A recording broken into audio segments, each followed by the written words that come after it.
देखो अब क्या होता है, अतिपरवलय क्या है? अतिपरवलय जिस सांकों की उत्केंद्रता एक से अधिक होती है उस सांकों को क्या बोलते हैं? अतिपरवलय। लिखो, जिस सांकों की उत्केंद्रता एक से अधिक होती है उसे, जिस सांकों की उत्केंद्रता एक से अधिक होती है उस सांकों को अतिपरवलय कहते हैं। जिस सांकों की उत्केंद्रता एक से अधिक होती है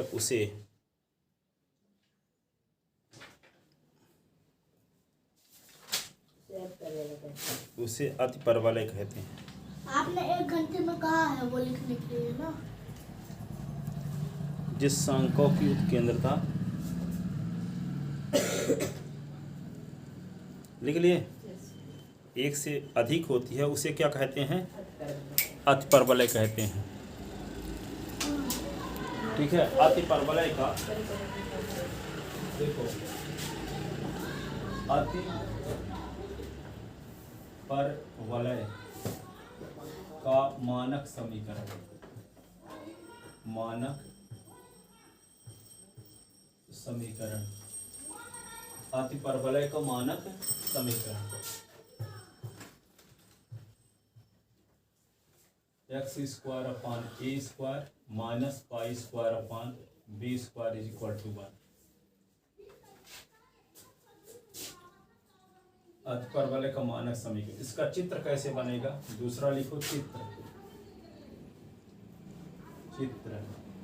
अतिपरवलय का। तो यहाँ पे इसका चित्र ऐसे होगा,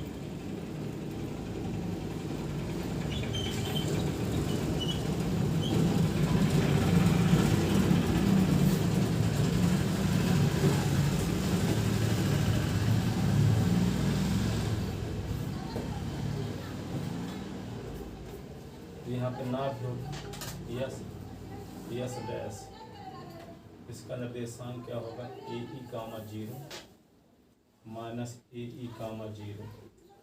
केंद्र का निर्देशांक ये क्या होगा? x is equal to A/E और x is equal to minus P/E। ये CS A और A डैश।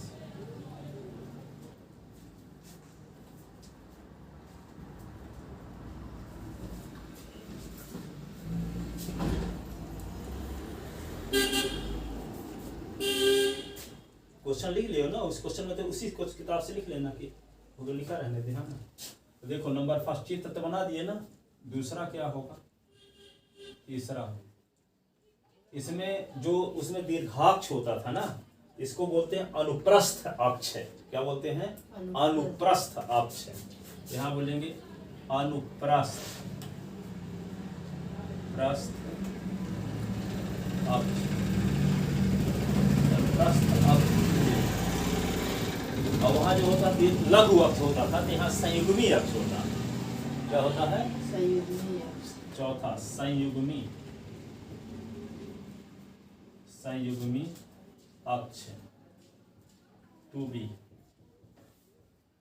ठीक है, इसमें क्या लिखेंगे? पांचवा, नाभि शीर्ष से यहाँ भी वही होगा A और प्लस माइनस A, 0। केंद्र वही होगा 0, 0।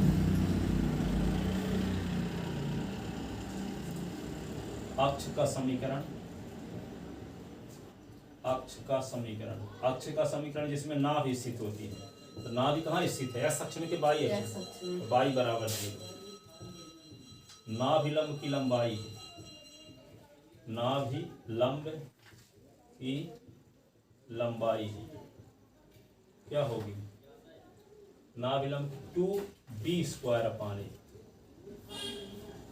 2b² ABE में संबंध उत्केंद्रता के लिए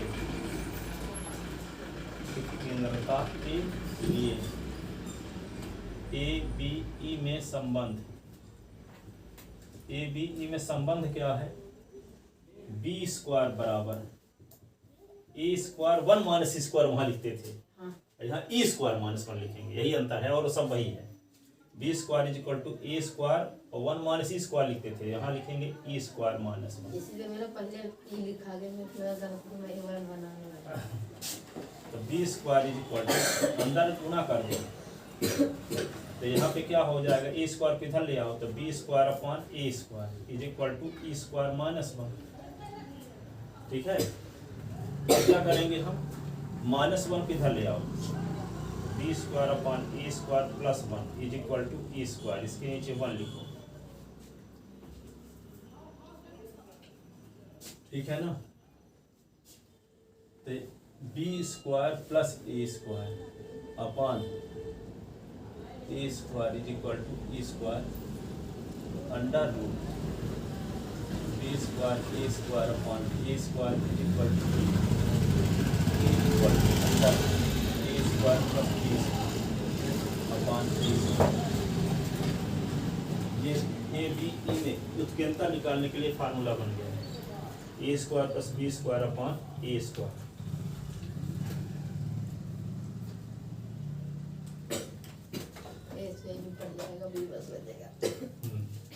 अब ई जब निकल आएगा तो 10 नंबर में क्या लिखेंगे, नाभि।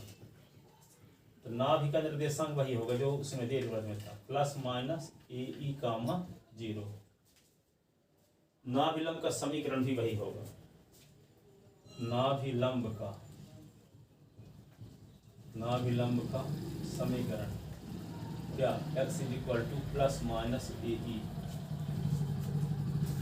नियताओं का समीकरण भी वही होगा, नियताओं का समीकरण x is equal to plus minus a upon e. दो नाभियों के बीच की दूरी वही होगा, वो तो गया एक और 5वां नंबर। दो नाभियों के बीच की दूरी यस यस डैश बराबर 2AE। दो नियताओं के बीच की दूरी, दो नियताओं के बीच की दूरी 2A upon E, 2A upon E।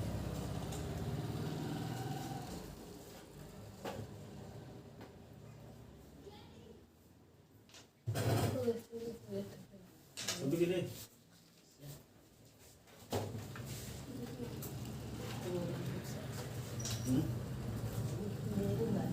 आपकी भी रखी है ना? हाँ, कल मैं जाना भूल गया। ये किसकी है? हाँ?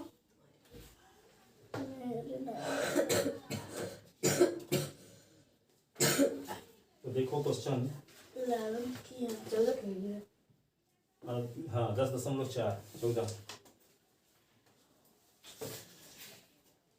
15 लिख लें। देर अति परवलय का प्राचलिक समीकरण, अति परवलय का प्राचलिक समीकरण। यहाँ पे देखो क्या फार्मूला होता है, आपके फार्मूला पढ़े हो, sec square theta minus tan square theta is equal to 1 होता है। एक्स के स्थान पे ए सेक थीटा लिख दो, वाई के स्थान पे ए tan थीटा लिख दो, संतुष्ट हो जाएगा। Sec square theta minus tan square theta is equal to 1 होता है ना। एस के स्थान पे क्या लिख दें, ए सेक थीटा, तो ए स्क्वायर सेक स्क्वायर थीटा, तो ए स्क्वायर कट जाएगा। अब वाई के स्थान पे क्या लिख दें, बी tan थीटा, वो B square tan square theta, तो बी स्क्वायर कटता tan square theta, tan square theta 1 होता है। ठीक है, तो क्या बन गया, s बराबर ए सेक थीटा और y बराबर बी tan थीटा, इसका प्राचलिक समीकरण। x बराबर ए सेक थीटा और y बराबर बी tan थीटा, प्राचलिक समीकरण, क्योंकि ये इसको संतुष्ट कर देगा।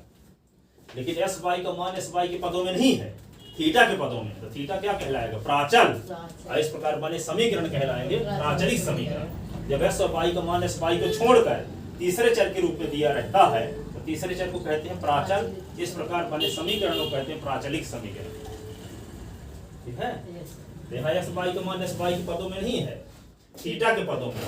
यहाँ थीटा क्या कहलाएगा? प्राचल। इस प्रकार बने समीकरण क्या कहलाएंगे? प्राचलिक समीकरण। ठीक है। अब एक क्वेश्चन लेते हैं 10.4 का पहला नंबर सवाल।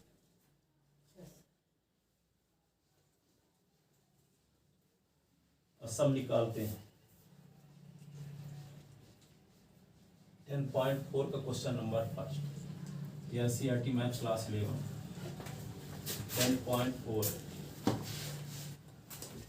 उधर वाले भी आते हैं। गैस है। हो गया ना इसको? तो दिया है दीर्घ अति परवलय ना, अति परवलय, अति परवलय एक्स स्क्वायर अपॉन 16। यहाँ ए का मान बड़ा है, बी का मान बड़ा है, इसे मतलब नहीं है। पहले एक्स स्क्वायर है तो दीर्घा अनुप्रस्थ अक्ष क्या होगा? एक्स अक्ष। और पहले वाई स्क्वायर है और बाद में एक्स स्क्वायर है ना, तो अनुप्रस्थ अक्ष वाई अक्ष होगा। तो X square upon X square अति परवलय एक्स स्क्वायर अपॉन 16 और Y square upon 9 is equal to 1 का शीर्ष नाभि अक्ष, शीर्ष नाभि अक्ष, उत्केंद्रता, नाभिलंब, नेताओं का समीकरण, नेताओं का समीकरण ज्ञात कीजिए। निकालेंगे, सब लिखे तने हैं। ठीक है, तो क्या लिखोगे? दिया है एक अति परवलय का समीकरण, अति परवलय का समीकरण, अति परवलय का समीकरण क्या है? एक्स स्क्वायर अपॉन 16 को लिख सकते हैं 4 का स्क्वायर, वाई स्क्वायर अपॉन 3 का स्क्वायर इज इक्वल टू 1। समीकरण नंबर 1 लिख चुके क्या पूरा? हाँ। आप कुछ याद करो ना भैया, क्या थोड़ी कि चुपचाप बैठे रहोगे। अभी ईवीएस का 13 चैप्टर से 13 तक पढ़ाए हैं अभी, और 13 के याद करके 5 क्वेश्चन लिखो। 13 चैप्टर अति परवलय का समीकरण एक्स स्क्वायर अपॉन 4 का square minus Y square upon 3 का स्क्वायर इज इक्वल टू 1। 13 में 2 ही लिखा है। दोनों को तैयार करके लिखो, 4-5 बार पढ़ो, एक बार लिखो। बहुत बड़े बड़े। हाँ, जब तक याद ना हो जाए तब तक पढ़ते लिखते रहो, पढ़ते रहो लिखते रहो, पढ़ते रहो लिखते रहो, पढ़ते रहो लिखते रहो, जब तक याद ना हो जाए। चाहे 2500 बार लिखना पड़े और 100 बार पढ़ना पड़े। ठीक है, चलो। दिया है एक परवलय का समीकरण, ये किस रूप का है? X square upon A square minus Y square upon B square is equal to 1 के रूप का है। इसलिए अनुप्रस्थ अक्ष क्या होगा? एक्स अक्ष अनुदेश होगा। ठीक है, तो क्यों ये क्या हो गया? मानक समीकरण। क्या होगा ये? मानक समीकरण। तो चूंकि समीकरण 1 X square upon A square Y square upon B square is equal to 1 के रूप का है, इसलिए अनुप्रस्थ अक्ष एक्स अक्ष होगा। ठीक है, तो इसका चित्र बनाते हैं दूसरे में। मानक समीकरण तो दिया है, चित्र बना देते हैं ऐसे।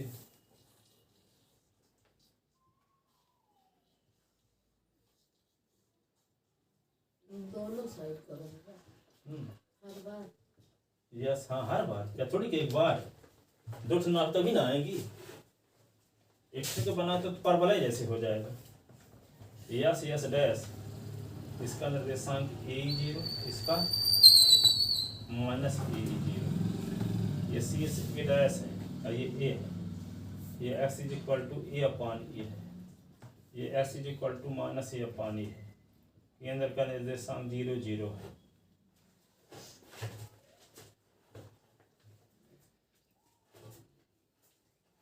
तो बना दिए।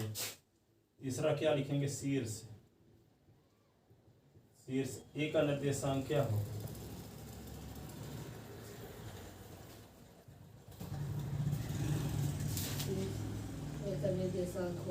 ए स्क्वायर बराबर क्या है? 4 का स्क्वायर, तो ए बराबर 4, और बी का स्क्वायर बराबर 3 का स्क्वायर, तो बी बराबर 3।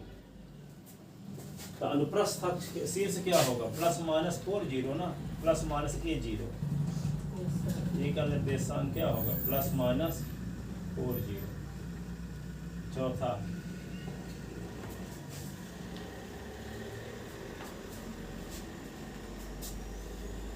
ठीक है। चौथा है अनुप्रस्थ अक्ष निकालिए।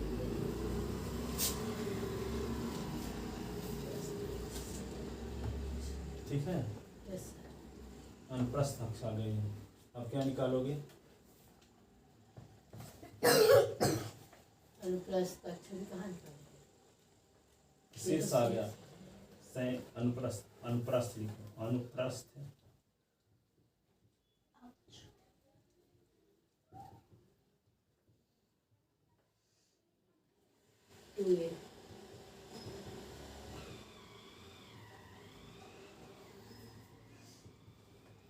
संयुग्मी अक्ष।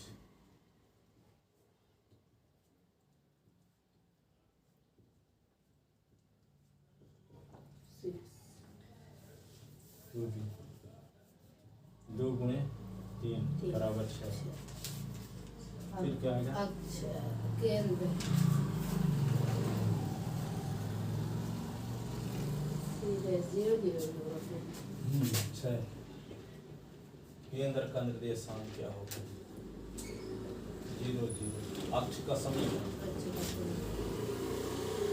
अक्ष का समीकरण बोलो।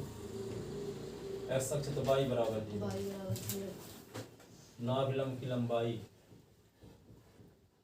नाभिलंब की लंबाई 2b square upon 2b square upon b square की वैल्यू क्या है? 9 अपॉन ए की वैल्यू 4, 2 दूना 4, 9/2। ए बी उत्केंद्रता के लिए ए बी ई में संबंध, उत्केंद्रता के लिए ए बी ई में संबंध, उत्केंद्रता के लिए ए बी ई में संबंध क्या बताए थे आप? B square A square E square minus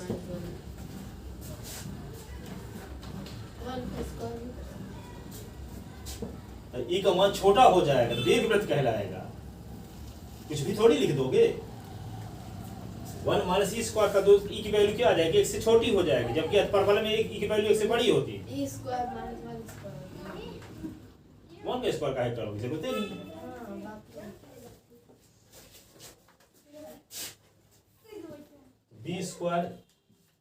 B square upon A square is equal to E square minus 1।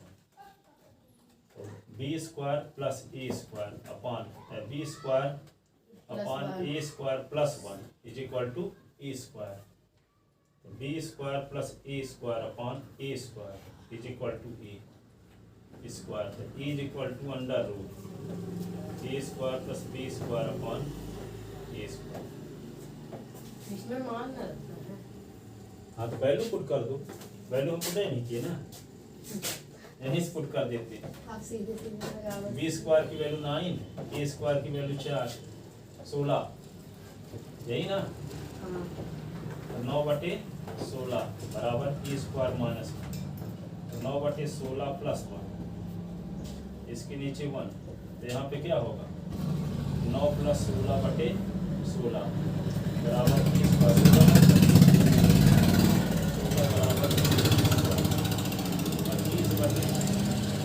16 बराबर 5/4। तो 5 में 4 को भाग दोगे तो 1 से अधिक ना आएगा कि नहीं? 1.25। है ना, ई की वैल्यू इससे अधिक है। यस और यदि आप वही फार्मूला लगा देते 1 माइनस सी स्क्वायर, टी की वैल्यू इससे छोटी हो जाती तो दीर्घवृत्त कहलाता। हाँ, ये अर्थ परवल है। अर्थ क्या समझ जाना, अति माने अधिक एक से, अधिक परवल है, अधिक परवल है। निकले ई का मान अब क्या निकालेंगे इसकी मदद से, उत्केंद्रता आ गया, उत्केंद्रता। अब निकालेंगे केंद्रता आ गई। अब निकालेंगे ना बी एस बराबर उत्केंद्रता ये बराबर 5/4। अब आता है 10 नंबर, नाभ एस बराबर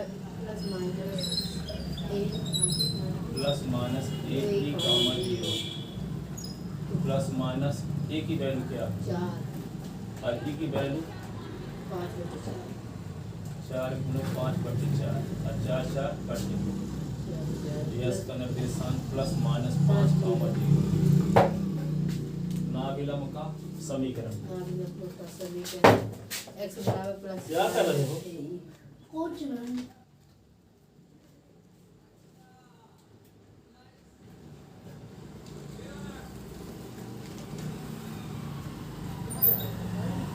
प्लस माइनस ए, प्लस माइनस ए की वैल्यू क्या 4 गुणे 5/4 4 से जा रही है प्लस माइनस 5। नेताओं का समीकरण, नेताओं का समीकरण क्या है? नेताओं का समीकरण है x equal to plus minus a upon e। नेताओं का समीकरण x equal to plus minus a upon a की वैल्यू क्या है 4, ए की वैल्यू 5/4 को कर चला गया, x इक्वल टू 4 चौक 16/5, यही ना। Yes sir. 5 इधर आ गया तो यहाँ 5x और माइनस और प्लस 16 बराबर 0, ठीक है ना। नेताओं का समीकरण फिर 13 दो नाभियों के बीच की दूरी,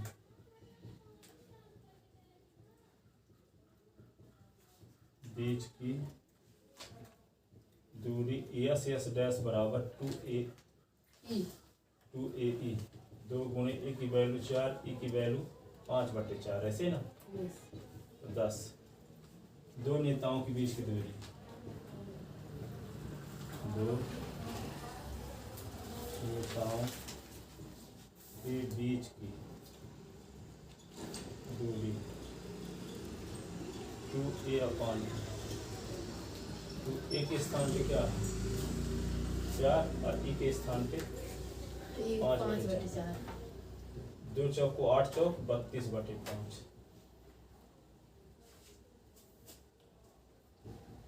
अति परवलय का प्राचलिक समीकरण, अति प्राचलिक समीकरण तो वही रहेगा। प्राचलिक समीकरण क्या रहेगा x equal to a sec theta और y equal to b tan tan theta ये अभी की वैल्यू तो रखना पड़ेगा ना। x equal to 4 sec theta y equal to 3 tan theta.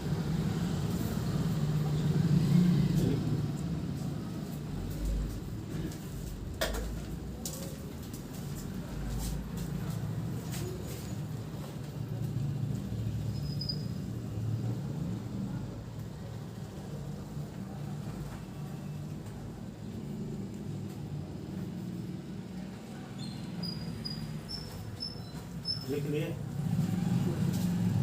15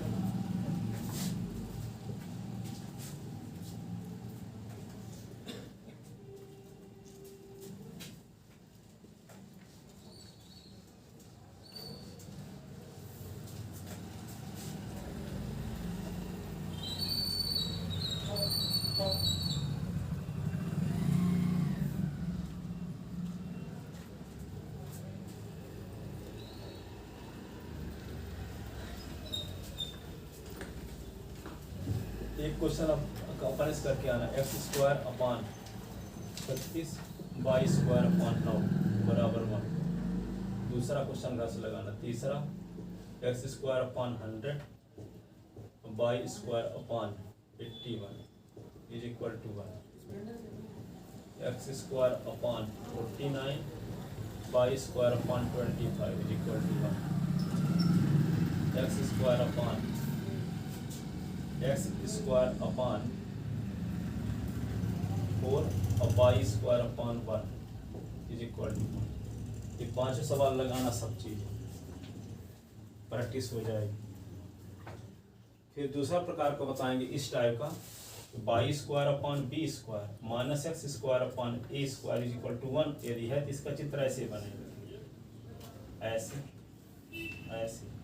दीर्घ अनुप्रस्थ अक्ष क्या हो जाएगा, बाई एक्स। यहाँ पे बी और बी डैश, यहाँ यस होगा, यहाँ पे यस डैश।